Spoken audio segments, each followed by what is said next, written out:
Sumapit ang hapon. Tinapos si Lara ang trabaho niya. Hindi niya alam kung bakit. Atat na atat siyang lumabas ng trabaho. This is because makakausap na niya si Lex at after nun lalayuan na ako nito. Yun naman ang gusto ko, di ba? Biglang tanong ng sarili ko. Ito nga bang gusto ko? Are you okay? Kanina ka pa nakatulala. May problema ba? Nilingon ko naman si Samuel na nasa tabi ko na pala. Dala ang bag nito at ready nang umuwi. Mauna ka na, Samuel. Susunod na lang ako. May dadaanan lang akong pasalubong ko kay Lexa. Are you sure? Dala mo ba ang kotse mo? Yeah, nakapark sa labas. Sabi mo na lang kay Lexa na malilate ako, okay? Are you sure? Call me kapag pauwi ka na, okay? Tanging tango naman na naging sagot ko dito. Saka ito noon nang umalis. Matapos kong maayos ang gamit ko, lumabas na rin ako. Sumakay ako sa kotse ko. Hindi ko alam kung bakit sa condo nito ako pinapupunta. May sakit ba to? Asan kaya si Kuya Ali? Ang daming tanong sa isip ko. Minuto ang lumipas, nakapag-park na ako sa kasumakay ng elevator at tumungo sa mismong condo ni Lex. Nag-text ako dito na nasa labas na ako. Sakto naman bumukas ang pinto. Napabaling ang tingin ko sa suot nitong boxer at tanging sando lamang ang suot nito na siyang nag-expose na makisig nitong katawan. Come in. Sa loob tayo mag-usap. Sabi nito kaya naman napaiwas ang paningin ko sa katawan nito. Saka na lang pumasok sa kondo ko. Narinig ko namang nilak nitong pinto. Bakit mo nilak? For safety, baka may bigla na lang pumasok sa kondo ko na hindi ko kilala. Anito, saka na po sa may sofa, kaya dumulog na rin ako dito. May gusto ka ba? Coffee, juice, or wine? Niligod ko ito at nakita ko naman na nakatitig to sa akin. Just water and start talking. Ani ko dito. Wait, kukuha na muna ako ng tubig. Sabi nito saka tumayo tinuong kusina nito. Nilibot ko naman ang kondo nito. Malinis ang buong loob. Napahinga naman ako ng maluwag. Tama ba itong ginagawa ko? Tama ba na pumupunta pa ako dito? Pakiramdam ko hindi ako makahinga dito sa loob. Tapos kaming dalawa lang ni Lex ang nandito. Here, nauuhaw ka na ata. Tinanggap ko naman yon sa kaagad na ininom. Ganon siguro ko kauhaw. Naubos ko naman ang baso ng tubig sa kakumaning dito. What now? Anong sasabihin mo? Bigla namang seryoso to. Magbabago ba ang isip mo kapag sinabi ko sa yung matagal tong nakatingin sa akin kaya naman napatas ang kilay ko? What? Mahal kita? Para naman ako nabingis sa sinabi nito. Yan ang salitang gustong gusto ko marinig kay Lex noon pa. Na sana mahalin din ako nito. Sana maranasan kong mahalin ng gaya niya. But it's too late. Nasaktan na ako ng dahil sa kanya. Seriously? Yan lang bang sasabihin mo? Mahal kita noon pa. I've been loving you for a long time, Lara. I've been telling not to love you. Dahil nung una hindi ko malaman ko ano ba talaga ang nararamdaman ko sa'yo. Sinasaktan kita noon. Oo, hindi ko itatanggi yun. I was that bastard that day and I'm a monster for hurting you. I know sorry is not enough to get rid of the pain that I've been giving to you. Lara, alam ko nagkamali ako noon. Alam kong mali lahat ng ginawa ko sa'yo. I was in need to protect you by hurting you. Ayoko mapalapit ka sa akin noon dahil ayoko mawawala ka sa akin. Ayokong kunin ka nila sa akin. Sinasaktan kita para layuan mo ko. Para matakot ka sa akin. Once na pinakitaan kita ng mabuti, magkakaroon sila ng chance para kalabanin ako. At once na makuha ka nila, gagawin ka nilang paan para makuha ang gusto nila sa akin sa pamilya ko. Sorry, Lara. Alam kong huli na para sabihin ko sa iyong lahat. I think this is the right time para malaman mo. Hindi ko inaasahan na makikita kong magdandas ang luha nito habang nakayuko. Hindi ko alam kung ano bang mararamdaman ko. Matapos ko marinig lahat ng sinabi nito sa akin. He was just protecting me by hurting me. Wala ka na bang ibang paraan para mapalayo mo ko sa'yo? Ang saktan lang ba akong paraan, Alex? Saktan ako ng paulit-ulit. Durugin ang puso ko. Nung wala akong ginagawa noon kundi mahalin ka. Ibigay ang gusto mo. Ginagawa kong best ko para maging perfect na asawa sa'yo. Pero nung ginawa mo, wala. Sinasaktan mo ko physically, emotionally. You deserve this kung nahihirapan ka. Pues mahirap ang pinagdaanan ko. Kulang ang salitang sorry para mapatawad kita. Dahil kahit ilang sorry pang gawin mo, hindi na kita mapapatawad. Tumayo ako at mga alis na. Nakawakan ako nito sa palapulsuhan ko at ilahin palapit dito. Dahilan para mapaupo ako sa hita nito. Ano ginagawa mo? Baka sa mata nitong luha. Hindi ko inaasahang papahiran nito ang luhang lumalabas sa aking mata. Nakatingin lang ako dito. Thank you for the time. Pinagbigyan mo ko. Kaya tutuparin ko ang kasunduan natin. After this, hindi na kita guguluhin. Nakita ko ang pagdalo ng sakit sa mata nito. Akmang tatayo na ako, nang yakapin ako nito sa bewang na siyang kinagulat ko. Please, one last time, let me hug you tight. Yakap-yakap ako nito na mahigpit. Hindi ko alam kung ano bang mararamdaman ko. Bitawan mo na ako, Lex. Gabi na. Konting oras na lang, hayaan mo na ako. Pagkatapos ito, hindi na ako mangungulit, Lara. Hindi na ako sumagot. Hiniyaan na lamang itong nakayakap sa akin. Natigilan naman ako nang tumunog ang cellphone ko. Nakita ko ang mensahe ni Samuel. Pauwi ka na ba? Gabi na, nasan ka na? Agad naman ako nag-reply dito. Baka malate ako. May inaasikaso lang ako, patulugin mo muna si Lexa. Nakatanggap naman ako ng reply dito. Okay, be safe. Tinago ko ng cellphone ko sa kabinalingan si Lex na nakayaka pa rin sa akin. Lex, enough. Uuwi na ako. Sabi ko dito sa kabinaklas ng kamay nito na nakayakap sa akin. Pero bago ako makatayo, nahila pa ako nito. Dahilan para mapahiga ako sa may sofa at agad ako nitong kinababawan. Ano ginagawa mo? Nanlalaking matang sabi ko dito. Mahal na mahal kita. Kung itong best way para hindi ka mapahamak, gagawin ko. Naguguluhan man ako sa sinabi nito, pero hindi ko na yun pinansin. Uuwi na ako, Lex. Gabi na. Sabi ko dito saka pinipilit na makatayo. Nagugulat ako nang hawakan itong baba ko, saka ako pinarap sa kanya. Hindi naman ako makatagal sa titig nito. Kaya umiwas ako pero sadyang malikot ang kamay ni Lex at pilit akong pinaharap dito. Ano bang gagawin mo? Pauwiin mo na ako. Konting katahimikan ang namalagi habang nakatingin ta sa akin. Bumaba ang tingin nito sa labi ko, dahilan para mapalunok ako at makaramdam ng banas. Ano bang ginagawa nito? Hindi ko inaasang lalapat muli ang labi nito sa labi ko. Sa tagal ng panahon, ngayon ko na lang ulit naramdaman kung paano ko nito halikan. Mas lalong di ko inaasang papalalimin pa nito ang paghalik sa akin. Hindi ko alam kung ano ba nangyayari sa katawan ko at kusang tumugon sa halik nito. Mali. Dapat hindi ako masayahan sa paghalik nito. Padiin ang halik nito at mas lalong nalaliman. Hindi ko na kinakaya, dalamang mauubusan ako ng hangin. Akala ko, ako ang binitiban nito na makalanghap ng hangin. Akala ko'y tapos na pero hindi pa pala. Binalikan muli ako nito sa aking labi. Hindi ko alam kung bakit kusang yumakap ang aking braso sa leg nito, maski ang aking hita yumakap sa bewang nito. Hindi ko alam kung gaano katagal na natili ang halikan namin na Lex. Natigil lamang iyon ulit nang maubusan kami ng hangin. Titig na titig iyong nakatingin sa akin habang aking braso ay nakayakap pa rin sa kanyang leeg.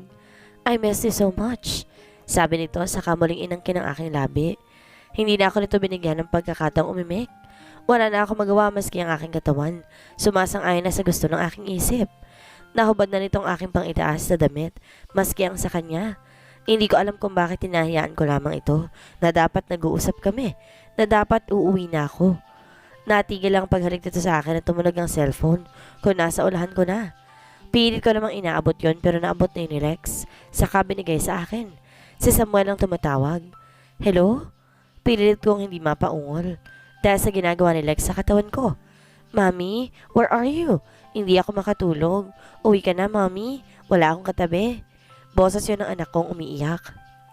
Alright, baby. Pauwi na si Mami. Don't cry, please. Pauwi na si Mami. Napatayo naman ako saka hinagilap ang aking damit at nalidali yung sinuot. Anak mo? Natagalan ako sa tanong na yun ni Lex. Oo, kailangan ko na umuwi. Asahan mong tutuparin ko ang sinabi ko dahil pumunta ka dito. Pero about sa ginawa natin? Ginawa namin. It was nothing. Siguro naakit ka lang. Walang halaga yun at walang meaning. Kalimutan mo na ginawa natin and I'm not good doing that. Gawin mo na lang. Ani ko saka tumayo at kinuha ang bag ko. Akmang aalis na ako nang hawakan itong pulsuhan ko at sa hindi naasahan ang ginawa nito, mapasok nitong inangkin ng aking labi sa huling pagkakataon. Enough, please. I need to go home. Sabi ko na sandaling bitawan nito ang labi ko. Goodbye, Lara. Hindi ko alam kung bakit parang nalungkot ako sa sinabi nito. Nakatingin lang ako dito. Wala akong ginawa kundi ang iwan nito at magmadaling umalis. Ito na ang huling magkikita kami. Bakit parang ang hirap? Hindi ko maintindihan ang nararamdaman ko. Nang makauwi si Lara, ayun, at nakita nito ang anak niyang si Lara na umiiyak habang karga-karga ni Samuel. Agad naman akong tumakbo papalapit dito. Shh! Don't cry. Mommy is here. Sabi ko sa kakino ito mula kay Samuel. What took you so long? Saan ka ba pumunta? Yun ang tanong na siya nagpatigil sa akin. At bigla na lang pumasok sa aking isipan ang nangyari sa pagitan namin ni Lex. Nothing. It's just small talking. Thank you, Samuel. Pwede ka nang matulog. Ako nang bahala kay Alex. We will talk tomorrow, okay? Tanging tangon lang ang nasagot ko sa kanya. At inalo-alo na si Lexa dahil hindi pa rin tumatigil kakaiyak. Hanggang sa makarating kami sa kwarto namin. Baby, mommy is here. Please stop crying na. Sabi ko sa kapunas-punas ang luha nito. Mommy, where's my pasalubong po? Agad na tanong nito nang matigil sa pag-iyak. Napakatamis pa ng pagkakangiti nito na siyang kinakulot ng noo ko. Seriously, Lexa, you're acting? Mommy naman kasi you're so tagal po eh. And I miss you, Mommy. Nag-work po kayo sa morning. Gabi ko na lang po kayo makakasama tapos you're so tagal pa ngayon. Ano bang ginawa mo, Mommy? May inasikaso lang si Mommy, anak. Inasikaso? Mommy, I know you would not like that question but where is my daddy? Ang tanong na iyon ni Lexa ang siyang mas lalo nakapagpatigil sa akin. Dahil hindi ko alam kung paano ko sasabihin at paano ko ipapaliwanag ang aming sitwasyon ngayon. Lalo na ngayong hindi na kami magkikita pa. Soon anak, makikilala mo rin ang daddy mo. Hindi pa nga lang ngayong anak kasi madami pang problema. I hope you understand anak.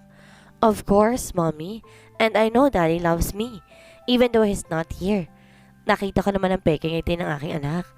Alam kong kahit hindi nito sabihin sa akin, alam kong nalulungkot to dahil hindi niya kilala ang ama niya. Sorry anak, ang gulo ng sitwasyon namin ng daddy mo. Tinungga ni Lex ang isang bote ng alak na hawak nito. I am so stupid, monster, ruthless, kahit anong ugali pwede sa akin. This is me, Lex. This is so crazy. Hindi ko alam kung ilang alak na nainom ko. Bago nakaalis si Lara doon ko na-realize. Lahat na nagawa ko. Bumalik lahat ng alaala na magkasama kami na kung saan mahal pa ako nito. Bakit ang hirap? Bakit ang sakit? Bakit ang tanga ko? Bakit kasi huli ko na na-realize na mahal ko pala siya? Isa sa tanong ko sa sarili ko. Pero hindi ko alam kung paano ko yun sasagutin. Natigilan ako na sumunog ang cellphone ko. Are you okay? Mission complete pare. Uuwi na ako 2 days from now. Kasamang anak ng Dennis na yun. Hindi ko alam pero madaling mo itong isang to. Boses yun ng kuya ko. Kuya? Namamao sa sabi ko. Are you drunk? Yun agad ang tanong nito. Alam na alam ni kuya kapag lasing ako. Kuya, it's you. My heart, kuya. Yun agad ang aking sinabi. Hindi ko alam kung ano nangyayari pero pakiramdam ko, naninikip ang dibdib ko. Hindi ako makahinga pero pinipili kong ikalmang sarili ko. Lex, calm yourself please bro. I will book my plane tomorrow. Please calm yourself. Hindi ko alam kung bakit may kuya akong gaya ng kuya ko. Napakabait ito sa akin. Swerte ako dahil may kuya akong gaya ni Kuya Ali. Nanda akong damayin kapag kailangan ko. Kapag may kailangan ako. Napupunta na ako anumang oras. Thank you kuya. I will. Sabi ko sa kalimatay ang linya. Lobat na pala ako. Natatawa ako habang nilagok ang alak na hawak ko. Mas hindi ko inaasahan ang pagbukas ng pinto at bumunga doon ang isang babae. Oh Lex, what happened? Sandra, that girl. Akala ko babalikan ako ni Lara. Don't touch me. I don't need you here. Call my dad now. Aligaga naman itong tinawagan si Daddy. What happened to you, Lex? Tito is on the way na. Don't talk please. I need to be calm. Pilit kong pinapakalmang sarili ko. Ayokong umiyak. Ayokong ipakita na sasaktan ako. Ayokong ipakita na nahihirapan ako. Huminga ako ng malalim at ilang sandali ang aking naramdaman. Bigla naman pumasok si Daddy mula sa pinto at agad na lumapit sa akin. Anak, what happened? Dad, I need air. My heart can't take it. Nahihirapan ako nakatingin sa Daddy ko. Inakay ako nito patayo at dali-dali ako nilabas mula sa kondo. Saka sinakay sa kotseng andoon, din pala si Mommy. Sandra, wag ka na munang sumama. Kami nang bahala kay Lex. You need to rest. But Tito Lex, is it not fine? We can handle our son, Sandra. Ani Lex kaya hindi na nakaangal pa si Sandra. Na nakaalis kami, yakap-yakap ako ni Mommy. Anak, calm down, okay? You can do it, okay? Mommy is here. Hindi ko alam kung bakit naiyak ako. Kalalaki kong tao eh. But hindi yun ang hadang para ilabas kung ano bang talagang nararamdaman ko. Nagsisisi na ako na sobrang nagawa ko mula kay Lara. At gusto ko bumalik kami sa dati pero hindi ko na siya sasaktan, kundi mamahalin na. Na walang iniisip po niyang mahalin ito, na walang iniisip sa problema, nakapahamakan, na pwede mangyari sa kanya once na nasa tabi ko siya. Nakarating kami sa bahay ng parents ko. Agad naman akong dinalohan ng mga kasambahay nila daddy at pinainom ng tubig. Are you okay now? Agad na tanong ni mommy. Kinalama ko ang sarili ko sa katumango. I'm okay, mom. I just need to rest. Okay, anak. We will send you in your room. Hindi na ako sumagot ng akayin nila ako. Nang makarating sa kwarto ko sa bahay ng parents ko, iniwan nila ako maayos na nakahiga sa kama. I need to rest. Ipinigit ko ang aking mga mata. Ang akala ko'y nakalisan ng tulay ng parents ko, pero hindi pa pala. Hinayaan ko na lamang sila. Nanatiling nasa loob lang ng kwarto magulang ni Lex habang nakatingin dito. I don't know what's happening to our son. I know he can take it. If it's not, we will be there for him. Why is he like this, hon? Maybe he loves Lara that much. We need to consult a doctor, hon. I know Lex have a problem. We will. Sanang di bumalik ang sakit niya. I wish that too, hon. I wish. Matapos ang pag-uusap ng mag-asawa, napagdesisyon na nilang ipatingin si Lex sa mga doktor para malaman ang problema nito. Habang tulog si Lex, wala itong kalam-alam sa ginawa ng magulang nito, lalo na't nakainom pa ito. Maybe tomorrow, may papadala ko dito ang results ng gagawin kong test about sa case ng anak ninyo. Salamat, Dok. Tumango lamang ito sa mag-asawa. I hope your son is fine. Hindi maalis sa mukha ng ina ni Lex ang matinding pag-aalala. He will, hon. Don't worry. Kinabukasan, nagising si Lex sa sobrang sakit ng ulo nito. Hangover. Here, drink mo to. Napalingon naman ako sa gilid ng kama ko na makita ko doon si Kuya. Kuya? Hindi makapaniwala ang sabi ko dito. Yeah, it's me. How are you? May masakit pa ba sa'yo? Si Kuya ang mas pinaka nag-aalaga sa kalagayan ko ngayon. Na ngayon na ganito ako. Masakit ang ulo ko, Kuya. Don't worry. I'm here and expect us with me. Natigilan ako sa sinabi nito. With Dennis' daughter? Nakangisi lamang ito na sa ganong paraan. Nasagot ang tanong ko. Where is she? Mommy's talking to her. I don't know what they do to her but I did not tell them, Mom. Who is she? Dads know her. I know this is part of our plan, Kuya. Gawin mong alam mong tama. And, by the way, kayo ba ng anak ni Dennis? Of course. Syempre. I'll be doing hard stuff para lang makuha siya. And I did. Hindi siya mahirap pakuha lalo at may gusto pala siya sa akin. Handsome, Kuya. Of course, I'm handsome. Natawa na lang ako dahil sa biro ni Kuya. Saka yun namang inabot itong gamot. Kahit pa paano nawala lahat ng iniisip ko, lalo na nangyari sa pagitan namin ni Lara. Kung sa tingin mo, Lara is the last? No, you're wrong.